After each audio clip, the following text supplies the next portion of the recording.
There's a silent ingredient that you consume every day, and that might be corroding your heart from the inside. It's worse than sugar, a nightmare for your heart. It doesn't have a strong taste. It doesn't change the color of the food. It doesn't call attention, but it's in almost everything you put on your plate. Many consider it harmless. Others even believe it's healthy. But a 93-year-old Japanese doctor decided to break the silence and reveal what he saw over 7 decades of preventive medicine. Why do so many people have early heart attacks, even without high cholesterol? What do fit foods, processed foods, and even your breakfast have in common? And why did he decide to ban this ingredient from his home forever? Get ready for a conversation that can change the way you see what you put on your plate. So welcome to another episode of Heal Essence, where you will discover the food that destroys your heart. Dr. Tanaka, to start our conversation, I wanted to talk about a scenario I see a lot out there. People who believe they are eating well, but in practice are making mistakes that put health at risk. It's as if we are being fooled by our own habits. Do you feel this way too? I do, yes. And frequently. What I see the most, especially in my appointments in recent years, are people who say they are healthy because they don't eat fried food, avoid soda, or have salad every day. But when we analyze what they really consume, we find a huge amount of ultra-processed foods, full of artificial ingredients that silently destroy health, especially the heart. It's as if these foods are experts in disguise, right? They come with pretty packaging, health promises, but hide true villains. And the strangest part, many people are trading one evil for another, like stopping using salt, but overdoing it on light or fit products that aren't always better. Exactly. This is the silent mistake of the modern diet. The danger isn't only in the amount of salt, sugar, or fat. It's in the way these ingredients are handled by the industry. Many times, the food seems harmless but contains inflammatory substances, refined oils, chemical additives, and an explosive combination of ingredients that confuse metabolism. And it's so subtle it escapes even those who read labels. There are cereal bars with fruit names, but what's really inside is glucose syrup, coloring, and vegetable fat. In other words, the healthy appearance became marketing, not a true sign of health. Yes, and the heart suffers silently. The body even tries to warn with signs like fatigue, unstable blood pressure, or mild palpitations, but we ignore it. And when the first altered exams appear, an inflammatory process has already been installed for years. That's why I always say, it's not only what you eat, it's what you repeat without noticing. That's very powerful, because there are people who try, who want to do the right thing, but don't know they are eating things that miseducate the body, right? It seems like modernity made food access easier, but distanced us from real nutrition. That's a good definition. Real food has no advertising. It's simple, fresh, colorful. When you start needing labels to understand what you're eating, something is wrong.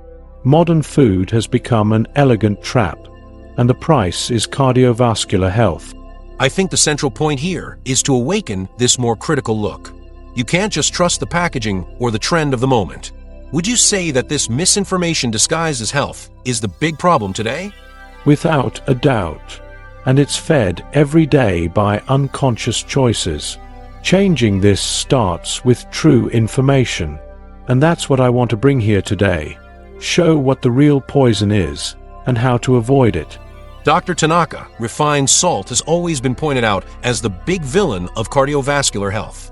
We've heard this for decades. Watch out for too much salt. It raises blood pressure, overloads the heart. But you have been warning about something even more dangerous. What could be worse than salt? That's a great question. Refined salt really deserves attention, especially when consumed in excess. But in recent decades, something even more treacherous entered the modern diet: refined vegetable oils. I'm talking about soybean oil, corn oil, sunflower oil, products that are in practically everything, from cookies to bread, from processed seasonings to frozen ready meals. And the worst is that these oils are often seen as lighter alternatives, no saturated fat, better than butter. They became famous as healthy just when the population started trying to eat better. Exactly. The industry took advantage of this narrative. It started demonizing animal fat and promoted vegetable oils as a revolution in health. But the reality is different. These oils, when refined, go through intense chemical processes, with high temperatures, toxic solvents, and completely lose their nutritional value. What remains is a body-inflammable liquid that directly affects the vascular endothelium, the layer that lines blood vessels. In other words, while salt changes blood pressure, this other ingredient corrodes the pipes that carry our blood from inside, causing silent inflammations that, over time, turn into plaques, clogs, heart attacks. And all this, thinking we are eating well. Exactly. And the scariest part is that it's in foods no one suspects. A light mayonnaise, processed whole wheat bread, a salad dressing. These refined oils are invisible in the diet, and when heated, like in frying or sautéing, they become even more toxic, generating free radicals that speed up cell aging. I'm impressed how something so present can be so little discussed. People talk a lot about sugar, salt, but almost never about these oils. Maybe because they don't have a strong taste or don't stand out on labels. That's the point. They are silent and cheap. From the industry's point of view, it's the perfect ingredient. Low cost, high durability, and no consumer resistance. But from the heart's point of view, it's a daily disaster. Would you say that this invisible oil is today the biggest cause of the heart disease epidemic in the modern world? Yes, I have no doubt. More than salt, more than sugar, chronic consumption of refined vegetable oils is accelerating heart degeneration. And the most urgent thing now is that people know this and start making more conscious choices. Dr. Tanaka, now that we understand that refined vegetable oils are an enemy even more dangerous than salt, I want to go deeper with you. How exactly does this ingredient affect our heart? What is the path it takes inside the body to cause so much damage? That's a fundamental question. Let's imagine the body as a city and the circulatory system as the streets where everything flows. When we consume these refined oils, they are quickly absorbed, but when they enter the bloodstream, they provoke a chronic inflammatory process.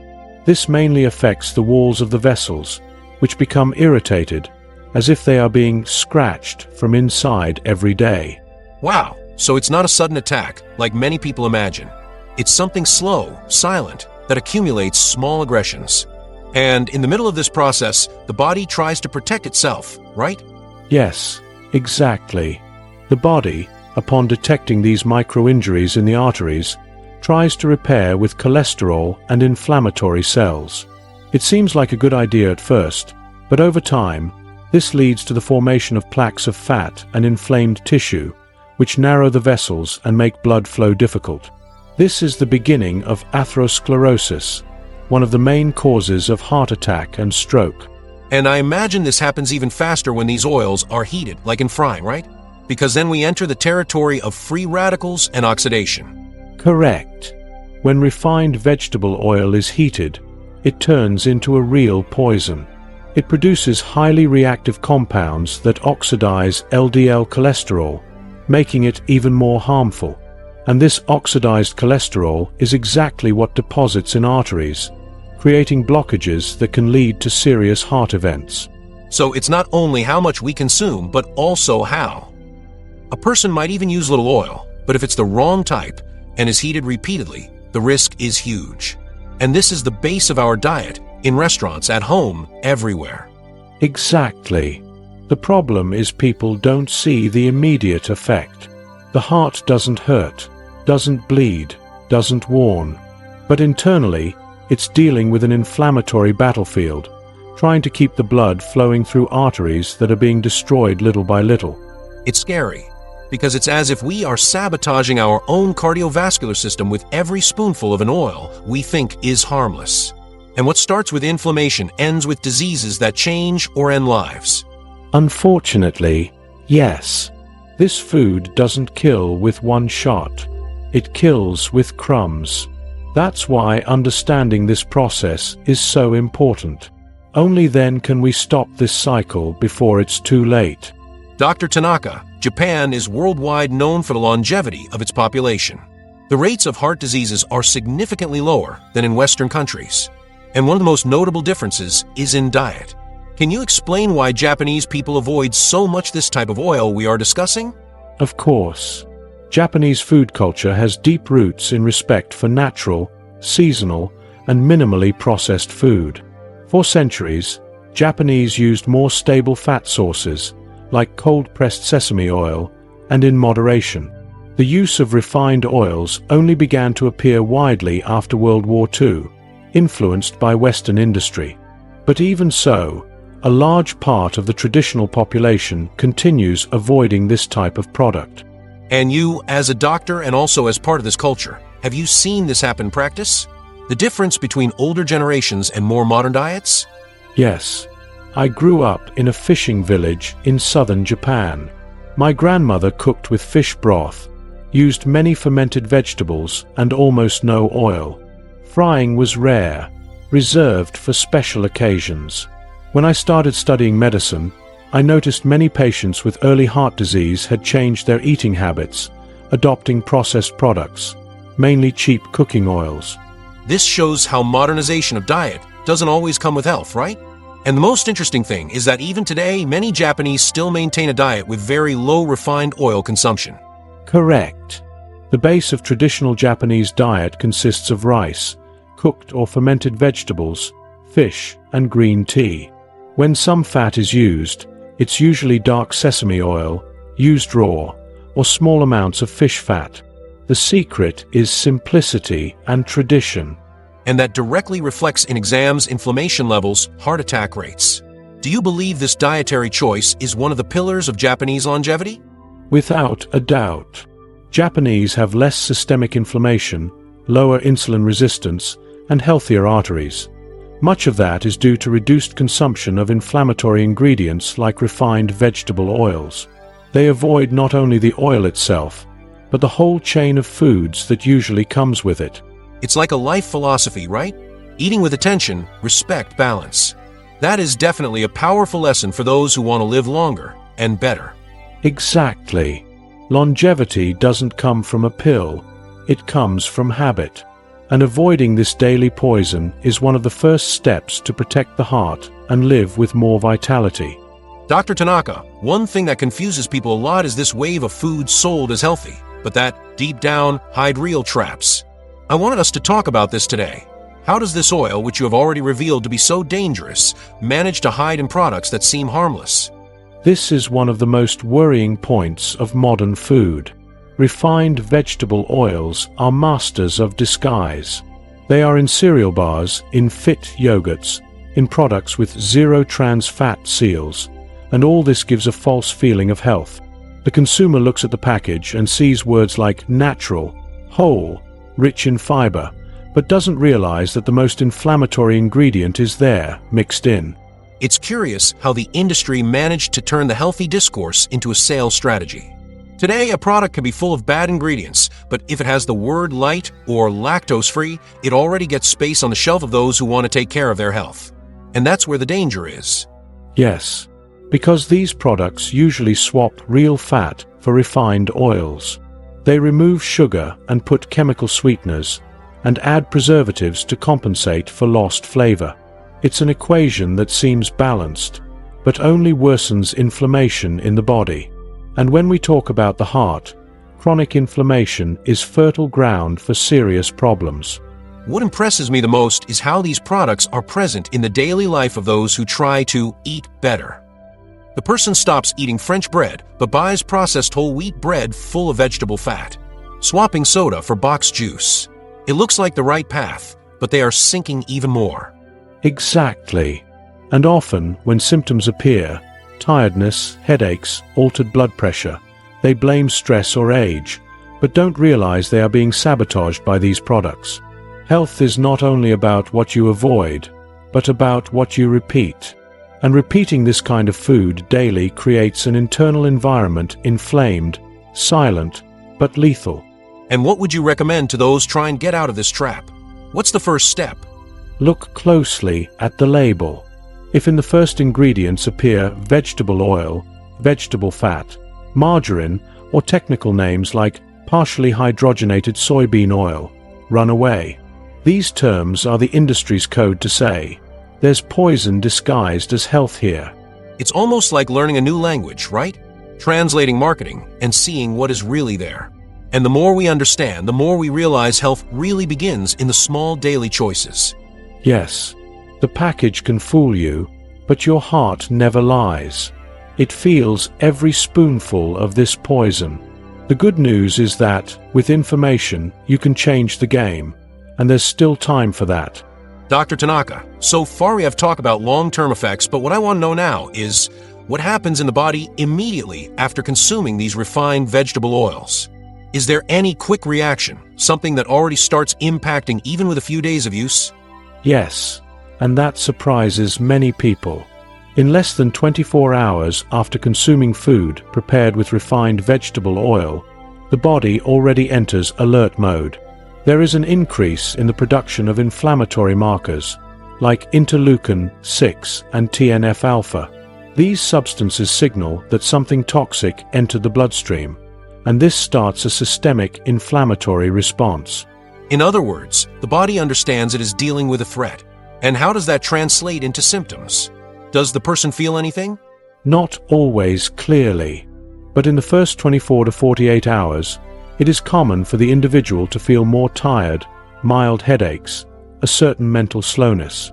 This happens because blood viscosity increases, making cell oxygenation harder. Also, blood vessels begin to lose flexibility, which can cause subtle increases in blood pressure. And with 3 days of continuous consumption, I imagine the impact deepens, right? Correct. After 3 days, oxidized LDL cholesterol levels tend to rise, which increases the risk of plaque formation in the arteries. The liver also begins to overload, trying to metabolize the toxic compounds from these oils. This can cause slight fluid retention, abdominal discomfort, and, in some cases, even mood changes. Wow, so it's as if the body is at war. Silent but constant. And after only 7 days? After a week of daily consumption, and remembering that small portions are enough, it's already possible to observe insulin resistance, altered blood flow, and increased triglyceride levels. The heart begins to beat more heavily, and the immune system remains alert, which favors the development of chronic diseases. It's scary to think that this can happen in so little time, and with foods we don't even consider dangerous. A slice of bread here, a mayonnaise there, a snack cookie. It seems little, but the effect is cumulative, right? Yes, it's the effect of repetition. The body tolerates occasional excesses, but does not withstand daily aggressions. Repetition is what turns a slip into real poison, and the sooner the person understands this, the more chance they have to reverse the process. In other words, a simple habit change can interrupt this toxic cycle and allow the body to start regenerating. That is hopeful, because it shows that change is possible, and it's definitely worth it. Exactly. The human body is incredibly resilient. If you stop pouring gasoline on the fire, it begins to recover. And often, in a few days, it's possible to feel more energy, better digestion, and even deeper sleep. Dr. Tanaka, I know you follow many scientific studies, especially those done in Japan. And a specific case you mentioned in a talk caught my attention, a study that caused an uproar even among experienced cardiologists. What exactly did that study reveal? It was a study conducted by Osaka University, published in a major medical journal, that evaluated the effects of regular consumption of refined vegetable oils in an apparently healthy population. They followed 2,700 volunteers for 4 years, all with modern eating habits but no apparent heart disease at the start. And the results were impressive. What exactly did they find? Was there a direct relationship between consumption of these oils and cardiovascular diseases? Yes, very clear. The group that consumed foods with refined vegetable oil more than 5 times a week, even in small amounts, showed a 38% increase in the risk of developing atherosclerotic plaques. Also, their levels of C-reactive protein, a marker of heart inflammation, were on average 42% higher in these individuals. Wow, that's very significant. And the most striking thing is that many of these volunteers at the beginning of the study consider themselves healthy, right? Exactly. They were people between 35 and 60 years old, many of them with adequate weight, practicing physical activity, and even with positive habits like sleeping well and avoiding excessive alcohol. But the constant presence of these refined oils in their diet put all that lifestyle at risk. It was a shock for the researchers. And this definitely changes the outlook of preventive medicine, because until recently, the main focus was on salt, sugar, smoking. Now, there's a third element that was being ignored and might be the most silent of all. Yes, and the most treacherous, because refined vegetable oil is an inflammatory agent that doesn't generate immediate symptoms.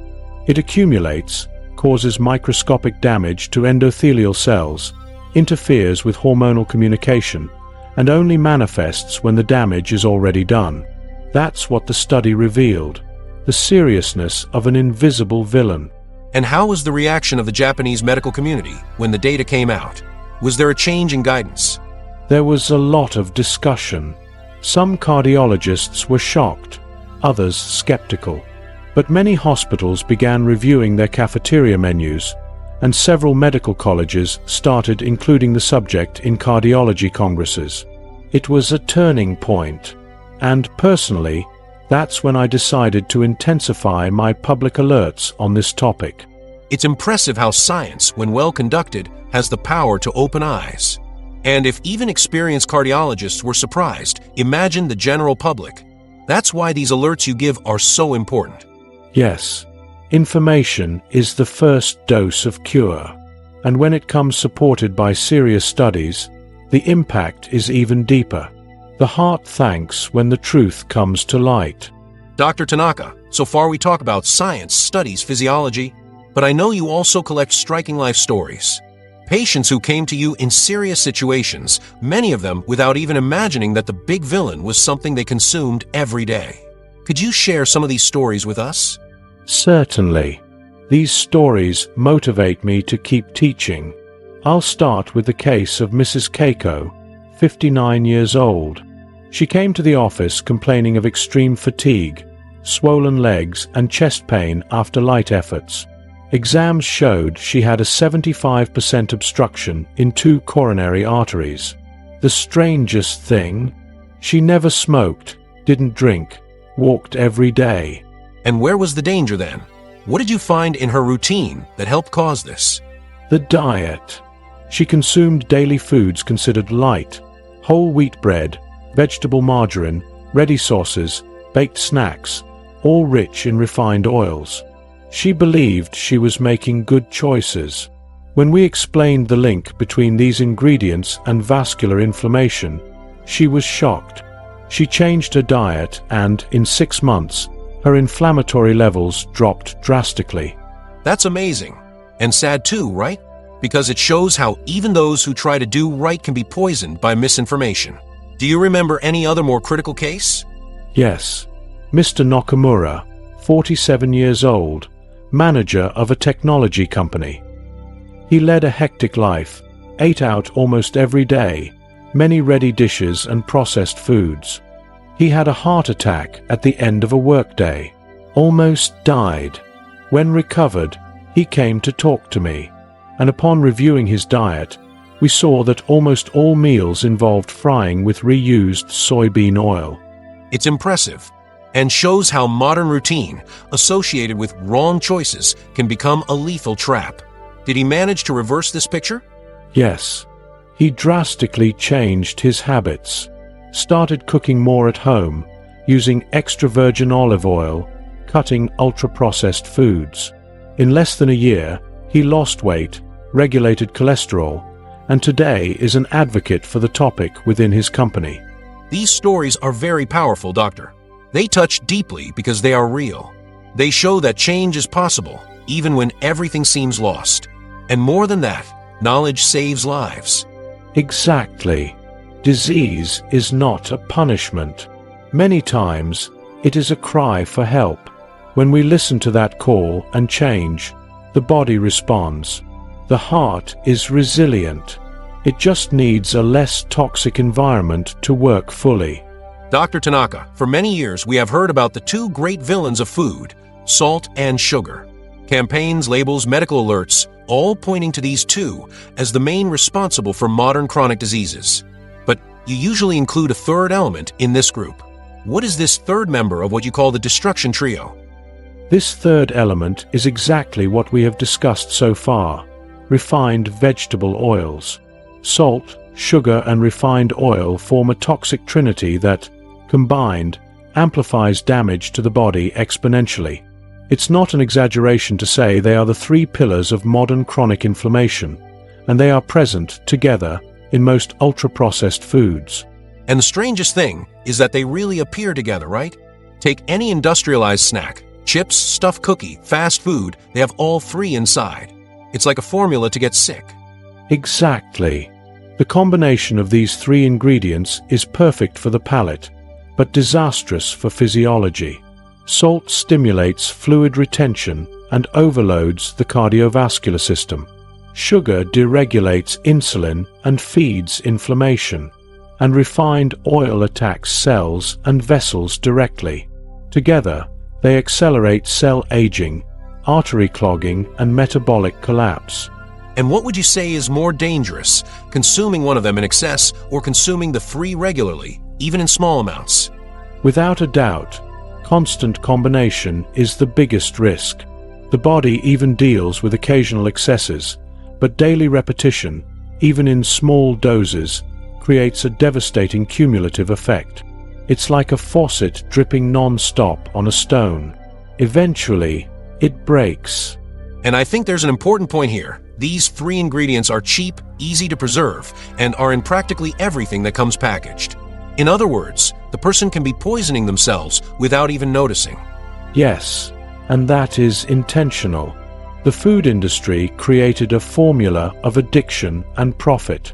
Ultra-processed food, rich in salt, sugar, and vegetable fat, activates pleasure centers in the brain and fidelizes the consumer. But the price is paid in hospitals, pills, and lost years of life.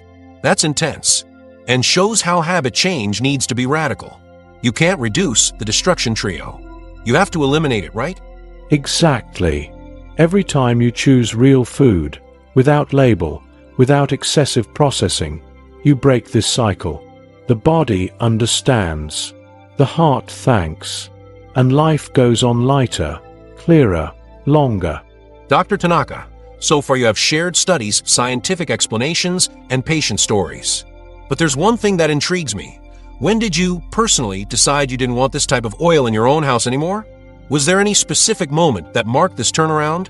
Yes, there was. It was almost 20 years ago. I was on duty at a hospital in Tokyo and attended a young patient, 42 years old, father of 2 children, who suffered a fulminant heart attack. He died there in less than 15 minutes, without any chance of reversal. He was thin, didn't smoke, walked. It was a shock. When I received the autopsy results and saw the degree of inflammation in his arteries, I understood that diet had been the silent poison. Wow, I imagine the emotional impact of living something like that. Because even though you already knew the risks, seeing that in practice must have been transformative. And how did this reflect on your personal life?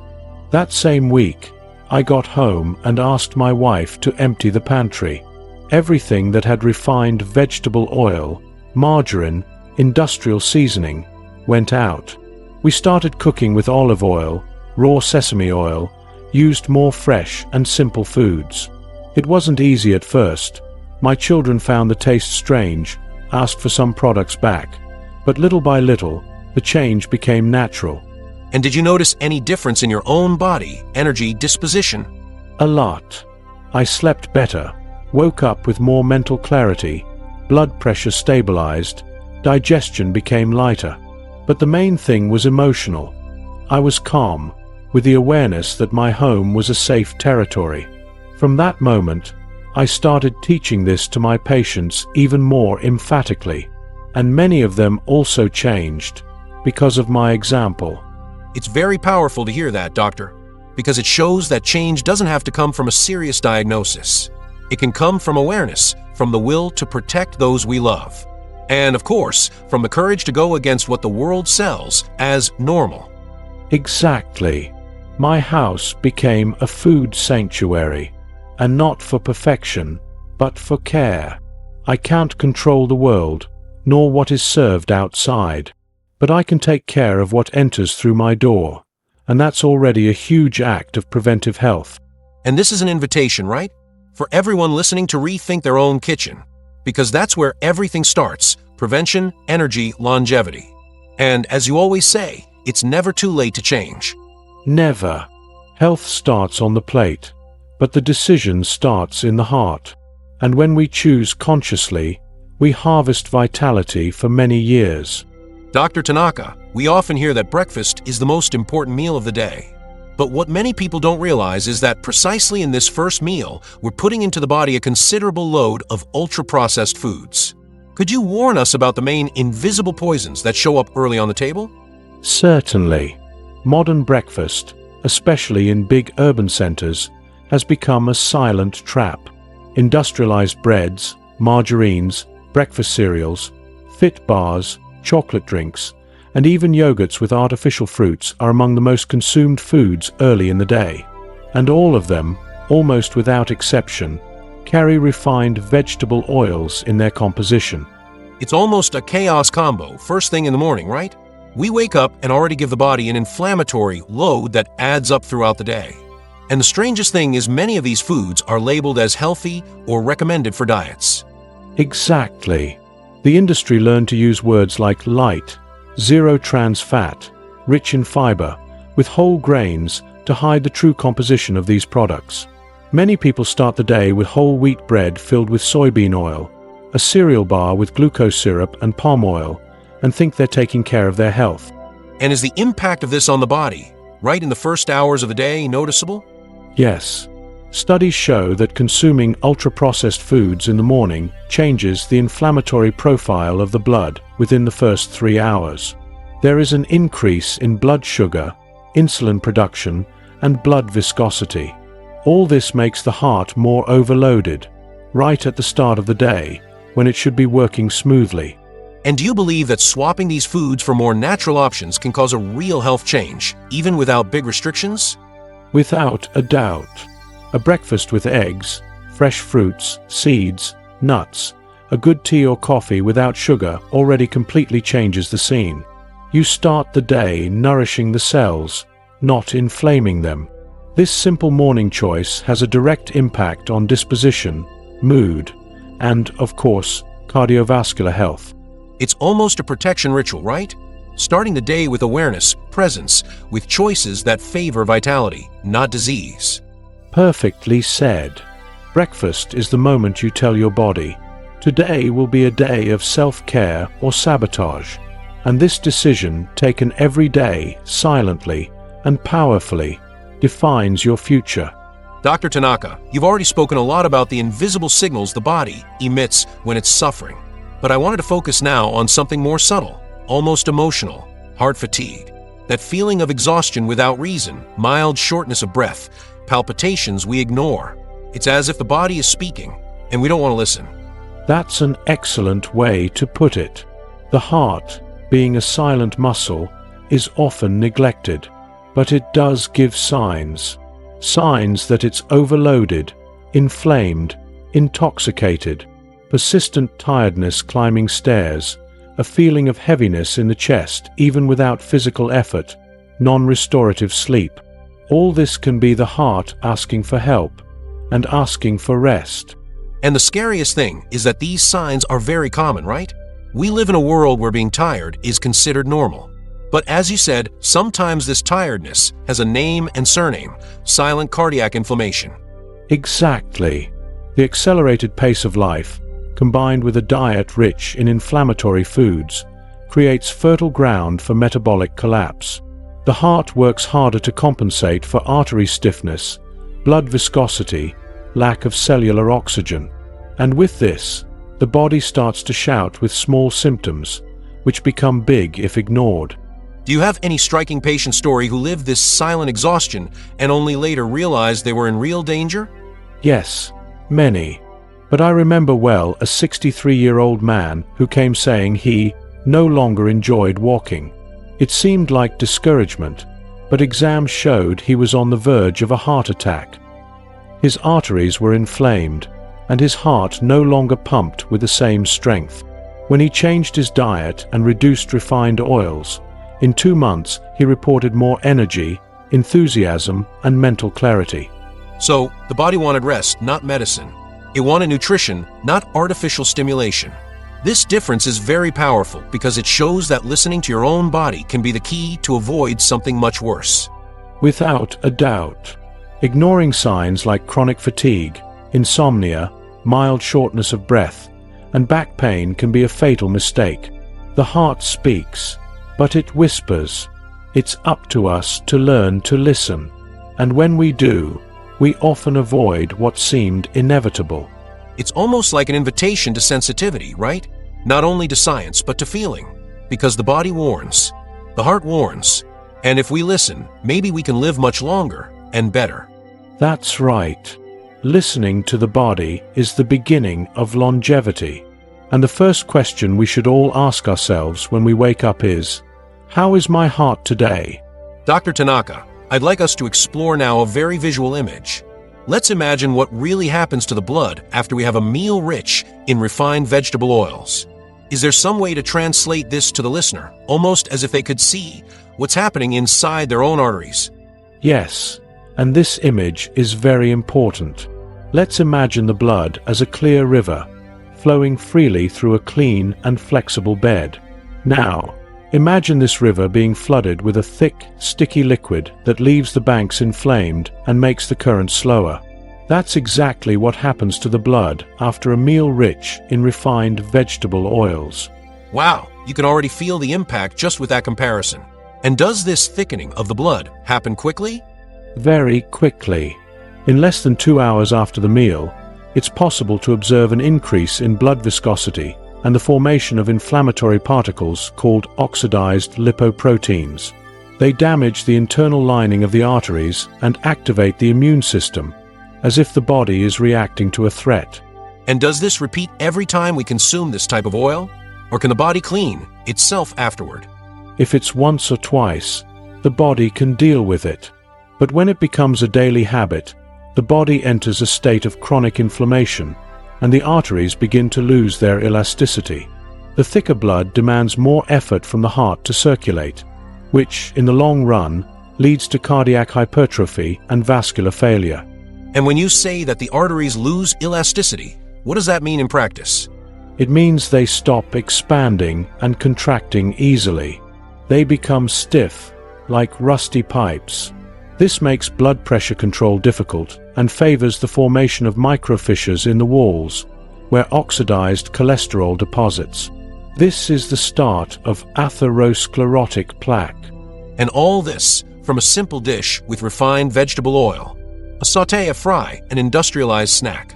It's unbelievable how such a common ingredient can cause such a destructive reaction. Yes, and the worst is that these effects don't hurt. The person lives normally, not knowing they're carrying a ticking time bomb inside. They'll only realize when the damage is already big or irreversible. That's why this conversation is so necessary. Because with this kind of information, the listener can make a conscious decision and maybe avoid a heart attack, a stroke, surgery. Sometimes knowledge saves. Exactly. Understanding what happens in the blood is understanding what happens with life. And each meal is a choice between nourishing or inflaming. The decision is literally in your hands. Dr. Tanaka, after everything we talked about, I think it's time for the most direct part of this conversation. Because until now we've been describing the villain, its actions disguises effects. But now, I want you to say it clearly. What is the name of that ingredient you consider more dangerous than salt? No beating around the bush. Refined vegetable oils, especially soybean, corn, and sunflower oil. These are the most consumed in the world, and, unfortunately, also the cheapest and most inflammatory. Among them, refined soybean oil stands out as the most present in homes, restaurants, and industrialized products, and also the most dangerous. And what makes refined soybean oil so harmful? After all, soy has a positive image in Brazil and many places.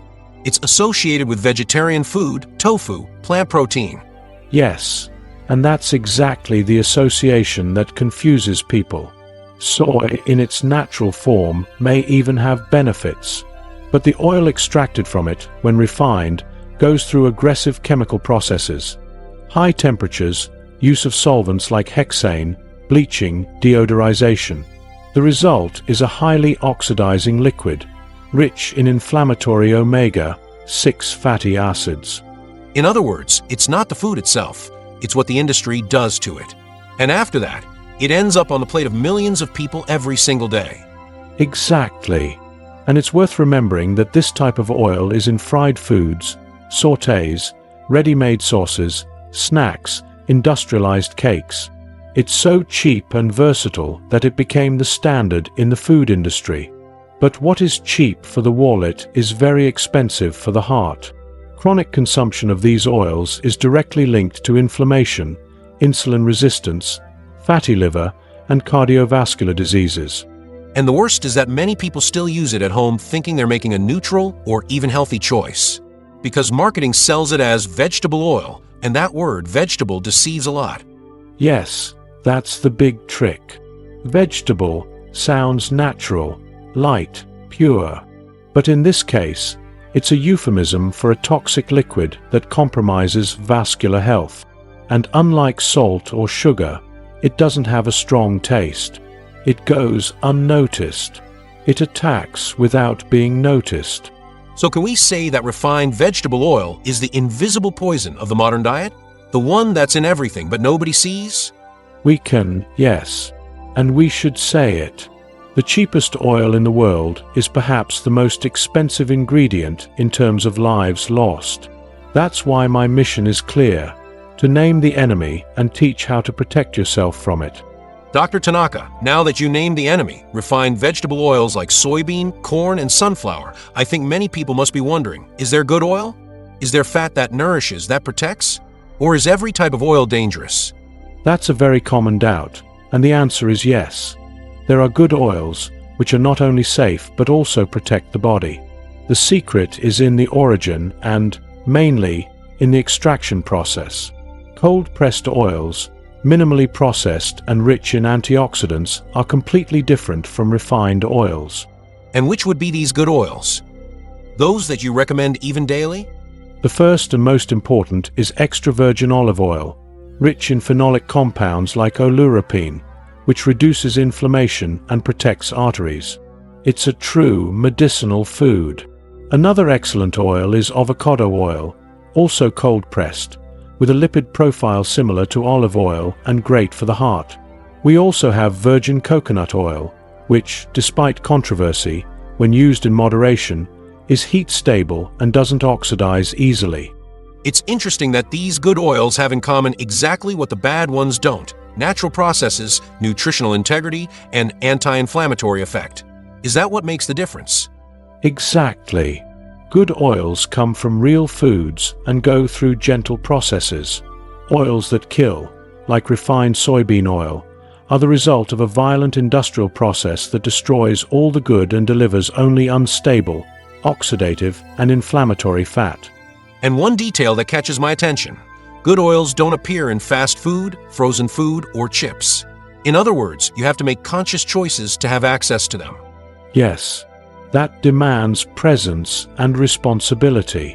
While bad oil is cheap, omnipresent, and invisible, good oil requires intention. It's not disguised. It's there with color, flavor, and real benefits. When we use these good oils in salads, light sautés, or even as finishes, we're taking care of the body in every detail. And in the end, it's not about demonizing all fat, right? But knowing which fats inflame and which regenerate, which silence the heart and which overload it. Perfectly said. The right fat in the right amount is an essential part of health. The problem was never the fat itself, but what we did with it.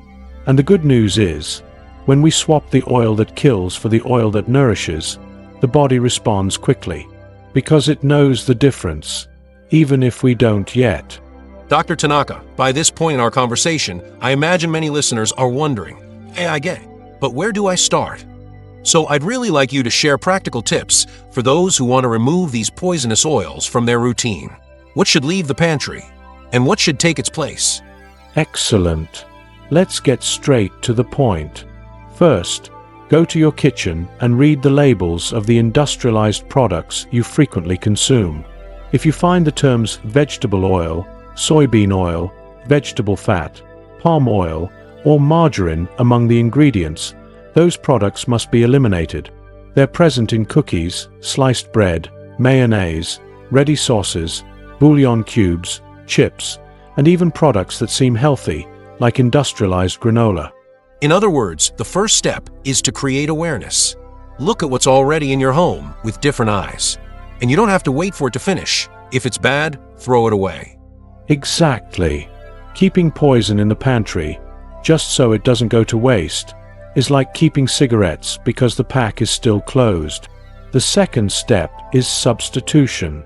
Have a good extra virgin olive oil at home, preferably stored in dark glass. You can also include virgin coconut oil or avocado oil, if possible. And most importantly, start cooking with simple, fresh ingredients from the market or fair. And when we talk about replacing foods, it's not just about swapping the oil. It's about reviewing the entire eating style, right? Because bad oils are always linked to ultra-processed foods. Yes, that's why the most powerful practical tip I give is, eat food without a label. Brown rice, beans, vegetables sautéed with olive oil, free-range eggs, seasonal fruits, nuts. That's what nourishes. And if you want something practical, prepare larger portions and freeze them. Better a reheated homemade dish than a ready-made one full of toxic ingredients. And for those who have children at home, because sometimes parents know but can't remove snacks, cookies, nuggets. Any suggestion for this audience? Yes, and it's possible. Start including natural foods creatively. Homemade fruit popsicles, oat and banana cookies, baked cake with coconut oil or olive oil. Children's palate adapts. And when parents set an example, everything changes. Children don't need industrialized food. They need bonding and real flavor. Dr. Tanaka, this conversation was extremely practical and necessary. Because it's not enough to know that something is harmful. You need to know how to get out of this trap. And you showed that it's totally possible. Yes. Removing poison from the pantry is an act of love. Love for yourself, for your children, for the future. And every small change today is an investment in years of life tomorrow. Dr. Tanaka, we've already understood what should leave the diet. But now, I want the other side of the coin. What can take the place of these poisons? What foods, according to Japanese tradition, and also modern science, help protect the heart every day? That's a wonderful question. Because when we remove something from the diet, we need to put something in its place. And in this sense, Japanese culture offers a true natural pharmacy on the plate. The secret lies in simplicity and consistency. Some foods, consumed every day, create a silent and deep protection for the heart. And what are those key foods? The ones you consume and recommend to everyone? Here we go. The first is green tea, which contains antioxidant catechins and helps reduce inflammation and improve circulation. Secondly, we have turmeric, widely used in Eastern medicine, which has proven anti-inflammatory action. Another great ally is fermented black garlic, traditional in Japan, which helps lower blood pressure and clean arteries. Wow, black garlic is little known here in Brazil, right? But I've heard it's more potent than regular garlic in terms of cardiovascular benefits. Yes, exactly. The fermentation process enhances active compounds. And besides it, we can't forget oily fish like wild salmon, sardines, and mackerel, rich in omega-3. They balance the action of omega-6 present in bad oils and help reduce the risk of arrhythmias, heart attacks, and inflammation. And bitter vegetables. I've heard you speak about them too. Why are they so important? They're essential. Foods like arugula, watercress, turnip, and bitter green leaves stimulate liver function, help blood cleansing, and improve fat digestion. Bitter taste, unfortunately, was almost eliminated from modern diets, and this harms body balance. So protecting the heart is not something complex. It doesn't require expensive supplements or fad diets. It's more about consistency and real choices. Perfectly said. Japanese longevity is anchored in real foods, prepared calmly, in small portions, and with gratitude. Eating is an act of connection, with the body, with nature, with life. And this connection protects the heart more than any medicine. That's beautiful, Doctor, because it brings an emotional and even spiritual dimension to eating. And it shows that yes, the secret is on the plate, but also in the intention with which we eat. Exactly. Caring for the heart is a daily gesture, done bite by bite. And when we choose the right foods, we harvest years of life with health, energy, and presence. Dr. Tanaka, after so many lessons throughout this episode, I think many people listening now must feel touched, maybe even a little scared. But at the same time, I imagine they're wondering, is it still possible to change? What would you say to those people, especially those who are older, have a history of poor eating or even chronic diseases? I would say, with all certainty in the world, it's never too late to change. Never. I have followed patients aged 70, 80, who started changing their diet, left refined oils, began moving more, and saw life transform. The human body has an extraordinary capacity for regeneration, especially when it receives the right care. That's very powerful, because it takes us out of guilt and brings responsibility, right? It doesn't matter what we did until now. What matters is what we do from now on. Perfect. Guilt paralyzes. Awareness frees. When you understand that you can choose better, cook more consciously, read labels, avoid poisons disguised as health, that changes everything. Not only physical health, but also self-esteem, mood, energy to live. Do you remember any case that well represents this turnaround? A story that shows how change, even late, can still bear fruit? Yes, I remember a man named Hiroshi.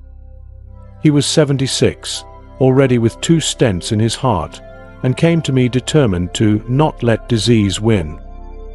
He completely changed his diet, started walking every day, swapped soybean oil for olive oil, gave up industrialized foods. 6 months later, his exams improved, but the most beautiful thing was to see the sparkle in his eyes. He said, "I feel alive again." What a beautiful lesson, because deep down, it's not just about living longer, it's about living better. With more presence, more health, more dignity. And that's possible for all of us, right? Yes, health is a right, but also a construction, and it starts in small choices made frequently. Each meal can be poison or medicine, and the most beautiful thing is knowing the power of that choice is in our hands every day. Dr. Tanaka, on behalf of all listeners, thank you very much for this journey of knowledge and awareness. Your words are a true gift. And for those listening now, here's the message. The path to health is always open. You just have to take the first step. Certainly. And may that step be light, conscious, and full of compassion. Because even after so many mistakes, it's still possible to get it right. Never too late. Never. And if you want to keep receiving the best videos for your health, subscribe to the channel, because it only exists for one reason, to make you a healthier person with better quality of life. Helping you is my mission. In the video that's now appearing on your screen, I reveal the only leaf you need to fight diabetes and clean poor circulation. Click on the screen and check it out.